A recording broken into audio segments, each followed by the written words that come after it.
Director Sukumar ఇంట్లో IT సోదాలు ముగిశాయి. 2 రోజుల పాటు సాగిన తనిఖీల్లో కీలక డాక్యుమెంట్స్ ని స్వాధీనం చేసుకున్నారు. పుష్ప 2 మూవీలో సుకుమార్ కు వాటాలున్నట్లు గుర్తించారు. మరోవైపు దిల్ రాజు నివాసంలో ఐటీ సోదాలు కొనసాగుతున్నాయి. దిల్ రాజు తల్లికి అనారోగ్యంగా ఉండడంతో కుటుంబ సభ్యులు ఆసుపత్రికి తీసుకెళ్లారు. వారి వెంట ఐటీ శాఖకు చెందిన మహిళా అధికారి కూడా వెళ్లారు.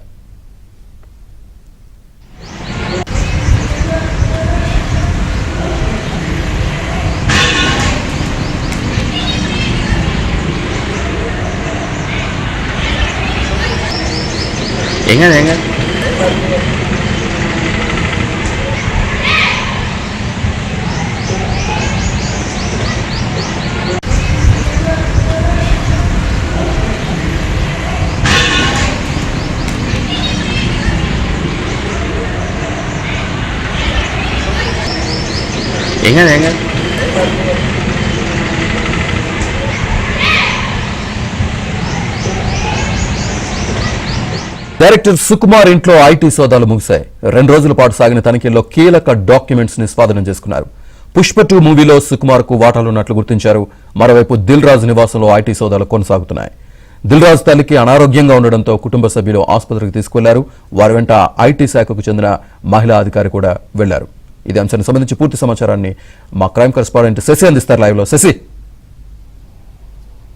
టాలీవుడ్ పై ఫోకస్ చేసినటువంటి ఐటీ అధికారులు గత 2 రోజుల నుంచి కూడా సోదాలు నిర్వహిస్తున్నారు. తాజాగా ఈరోజు 3వ రోజు కూడా ఈ సోదాలు కొనసాగుతూ ఉన్నాయి. ప్రధానంగా సినీ నిర్మాతలు, నిర్మాణ సంస్థలే టార్గెట్ గా ఈ సోదాలు కొనసాగుతూ ఉన్నాయి. ఇప్పటి వరకు కూడా మైత్రి మూవీ మేకర్స్, అలాగే దిల్ రాజు నివాసం, దిల్ రాజుకు సంబంధించినటువంటి ఎస్పీసీ క్రియేషన్స్ మీద ఈ సోదాలు కొనసాగాయి. ఆ తర్వాత ఈ మైత్రి మూవీస్ లో సోదాలు చేస్తున్నటువంటి సమయంలో ఈ పుష్ప 2 నిర్మించినటువంటి మైత్రి మూవీస్ లో ఇటు సుకుమార్ కూడా వాటాలున్నాయంటూ కూడా ఇటు ఐటీ అధికారులకు సమాచారం అందడంతో ఆ లింక్స్ కూడా దొరకడంతో సుకుమార్ నివాసంలో కూడా ఐటీ అధికారులు సోదాలు చేశారు.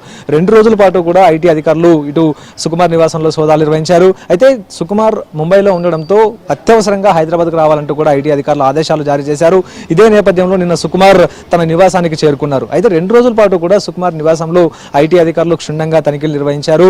పుష్ప 2 సినిమాలో ఆయనకు సంబంధించినటువంటి వాటాలను గుర్తించారు. మరోవైపు అందుకు సంబంధించినటువంటి జరిగినటువంటి లావాదేవీలు ఏవైతే ఉంటాయో లావాదేవీలకు సంబంధించినటువంటి ట్రాన్సాక్షన్స్ కూడా ఆయన ముందుంచి విచారించారు. సుమారుగా 2 రోజుల పాటు సుకుమార్ నివాసంలో సోదాలు చేసినటువంటి ఐటీ అధికారులు పలు కీలకమైనటువంటి ద్రష్టాలను స్వాధీనం చేసుకుని కొద్దిసేపటి క్రితమే ఆ సోదాలను ముగించారు. దీంతో ఐటీ అధికారులు సుకుమార్ ఇంటి నుంచి వెళ్లిపోయినట్టుగా ప్రస్తుతం మనకు అందుతున్నటువంటి సమాచారం. ఇక దిల్ రాజు నివాసంలో ఈ సోదాలు కంటిన్యూ అవుతున్నాయి. కొద్దిసేపటి క్రితమే దిల్ రాజు తల్లి అనారోగ్యంగా ఉండడంతో ఐటీ అధికారులు ఆమెను వెంటబెట్టుకుని ఆసుపత్రికి తీసుకెళ్లారు. కుటుంబ సభ్యులతో పాటు ఐటీ అధికారులు కూడాను ప్రత్యేకంగా ఐటీ అధికారుల కారులోనే దిల్ రాజు తల్లిని ఆసుపత్రికి తీసుకుని వెళ్లారు. ఇక మరోవైపు దిల్ రాజు నివాసంలో ఐటీ సోదాలు ఇంకా కంటిన్యూ అవుతూ ఉన్నాయి. ప్రధానంగా దిల్ రాజు నిర్మించినటువంటి సినిమాల మీద ఎక్కువగా ఐటీ అధికారులు ఫోకస్ చేశారు. నిర్మించినటువంటి సినిమాలు, వచ్చినటువంటి లాభాలు, పెట్టినటువంటి ఖర్చులు అన్ని వివరాలను కూడా దిల్ రాజు నుంచి అడిగి తెలుసుకుంటూ ఉన్నారు. ఇప్పటికే కొన్ని వివరాలను సేకరించారు. ఎస్వీసీ క్రియేషన్స్ ద్వారా నిర్మించినటువంటి సినిమాకు సంబంధించినటువంటి ఖర్చుల వివరాలు ఐటీ అధికారుల వద్ద ఉన్నాయి. ఆ తర్వాత బ్యాలెన్స్ షీట్స్ కూడా ఐటీ అధికారుల వద్ద ఉండడంతో ఆ బ్యాలెన్స్ షీట్లన్నీ కూడా దిల్ రాజు ముందుంచి సందేహాలకు నివృత్తి తీసుకుంటూ ఉన్నారు. మరోవైపు ఆ విచారణ కూడా కొనసాగిస్తున్నారంటూ కూడా చెప్పుకోవాలి. ఇదే కాకుండా ఇక సినిమా ఇండస్ట్రీ మీద ఈ సోదాలు కొనసాగుతున్నటువంటి నేపథ్యంలో సినిమాకు సంబంధించిన వారంతా కూడా ప్రస్తుతం కూడా మౌనంగానే ఉన్నారు. ఎవరు కూడా సినిమా పెద్దలు ఈ అంశాల మీద స్పందించినటువంటి పరిస్థితి. చాలా చోట్ల ఐటీ సోదాలు కేవలం సినీ పరిశ్రమకు సంబంధించిన వారి మీదే కొనసాగుతున్నప్పటికీ కూడా ఎక్కడ ఎవరు నోరు మెదపనటువంటి పరిస్థితి. ఇక ప్రధానంగా సినిమా ఇండస్ట్రీకి ఎవరెవరైతే ఫైనాన్స్ చేస్తూ ఉంటారో ఆ ఫైనాన్స్ చేసేటటువంటి వాళ్ళ ఇళ్లలో కూడా ఈ సోదాలు కొనసాగుతున్నాయి. అయితే ఒక సినిమా ఫైనాన్సర్కి సంబంధించినటువంటి ఇంటిలో సోదాలు కొనసాగుతున్నప్పుడు ఆయన చాలా నిర్మాణ సంస్థలకు ఫైనాన్స్ చేసినట్టుగా ఐటీ అధికారులు గుర్తించారు. ఆయన వద్ద ఏ సినిమా నిర్మాణ సంస్థలకు సంబంధించిన యాజమాన్యాలు ఈ ఫైనాన్స్ తీసుకున్నాయో సో ఆ నిర్మాణ సంస్థల్లో కూడాను ఇప్పటికే సోదాలు కంటిన్యూ అవుతున్నాయి. సో మొత్తానికి ఒక లింక్ ఆధారంగానే ఈ మొత్తం సోదాలన్నీ కూడా కంటిన్యూ అవుతున్నాయంటూ కూడా చెప్పుకోవచ్చు. సో ఇంకా సుదీర్ఘంగా ఈ రోజు కూడా ఈ సోదాలు కొనసాగేటటువంటి అవకాశం అయితే చాలా స్పష్టంగా కనిపిస్తుంది.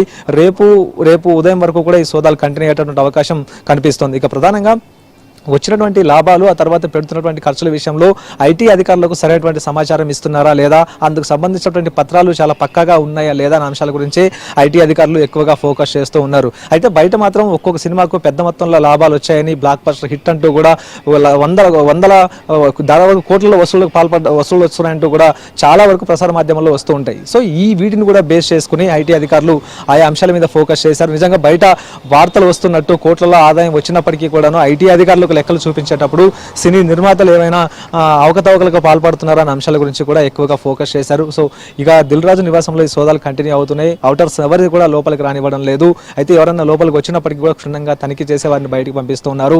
ఇక లోపల పనిచేసేటటువంటి పని మనుషులను కూడా బయటికి పంపేటప్పుడు వారిని కూడా క్షుణ్ణంగా తనిఖీ చేసి పంపిస్తున్నారు. ఇక సుదీర్ఘంగా ఈ రోజు సాయంత్రం వరకు ఈ సోదాలు కొనసాగుతాయి. ఇప్పటికే సుకుమార్ నివాసంలో ఈ సోదాలు ముగిశాయి. మరికొన్ని నిర్మాణ సంస్థలు నిర్మాతల మీద ఈ సోదాలు కంటిన్యూ అవుతున్నాయి. దిల్ రాజు నివాసంలో కూడా ఈ రోజు రాత్రి లేదా రేపు ఉదయానికంతా ఈ సోదాలు ముగిసే అవకాశం అయితే కనిపిస్తుంది. శ్రీనివాస్.